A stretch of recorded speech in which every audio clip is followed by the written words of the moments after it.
बिस्मिल्लाहिर्रहमानिर्रहीम। अस्सलाम वालेकुम वीवर्स, उम्मीद करता हूँ आप खैरियत से होंगे। मेरा नाम है कैसर मुमताज़ और आप देख रहे हैं मेरा यूट्यूब चैनल। दोस्तों, गंदम जो है तकरीबन हर साइड पे कटाई हो चुकी है और लोगों ने दाने अपने अपने घरों में संभाल लिए हैं। जिनके पास वाफर मिकदार में थे उन्होंने बेच लिए हैं।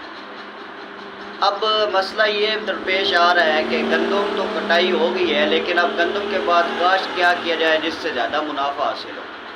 आज की इस वीडियो में आपको इस बात को समझाऊंगा कि आप गंदम के बाद क्या काश्त करेंगे तो आपको ज़्यादा प्रॉफिट होगा, ज़्यादा मुनाफा होगा।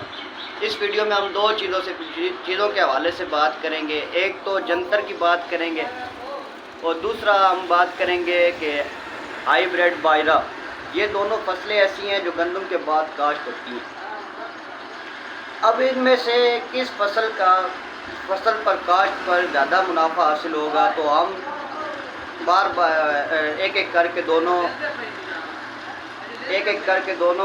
फसलों से मुतालिक बात करेंगे। सबसे पहले हम बात कर लेते हैं जंतर की। जंतर क्या है? जंतर ज़मीन की जरखेज़ी बढ़ाने के लिए काश्त की जाने वाली एक सब्ज़ रंग की खाद है।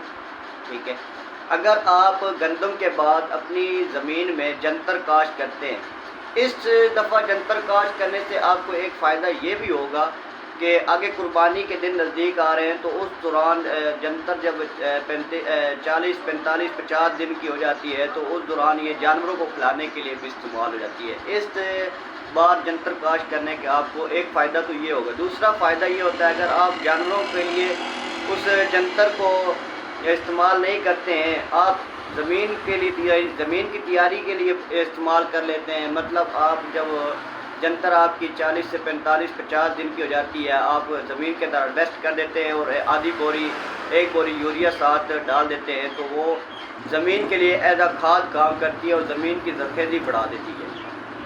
तो जंतर का एक फ़ायदा तो ये हो गया कि वो जानवरों के लिए इस्तेमाल हो जाएगी। आप कुर्बानी चूँकि नज़दीक है तो आप उसको फ़रोख्त कर लेंगे। दूसरा, उसके ख़र्चा तो मैं पहली वीडियोज़ में बता चुका हूँ। ये जो दोनों फसलें आपको बता रहा हूँ, इन पर ख़र्चा तकरीबन ना होने के बराबर है। एक बात तो ये हो गई कि आप उसको फ़रोख्त कर लेंगे। अगर उसको आप फ़रोख्त नहीं करते हैं, आप 40-45 दिन बाद इन्वेस्ट कर देते हैं और ज़मीन के अंदर मिला देते हैं, तो उससे आपकी ज़मीन की जरखेज़ी ज़्यादा हो जाएगी। उसके बाद जो आप फसल काश्त करेंगे उस पर आपको अच्छा खासा रिज़ल्ट नज़र आएगा।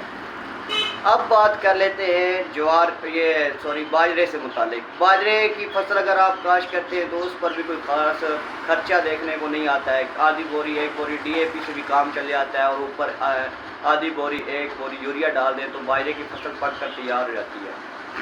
दोस्तों, अगर बाजरे की फसल आप पका कर तैयार करके बेच रहे हैं तो आपको क्या फ़ायदा होगा?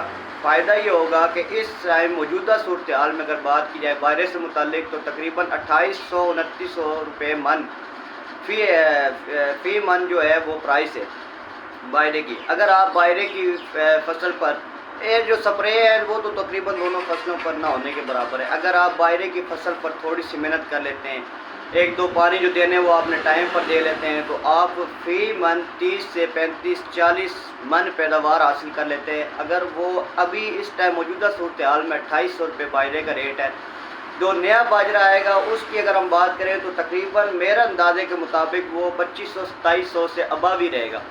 तो अगर आप वो फ़रोख्त कर लेते हैं तो आप खुद अंदाज़ा लगा सकते हैं कि आप तकरीबन फ़ी एकड़ जो है 1,20,000 से लेके 1,50,000 तक हासिल कर लेते हैं।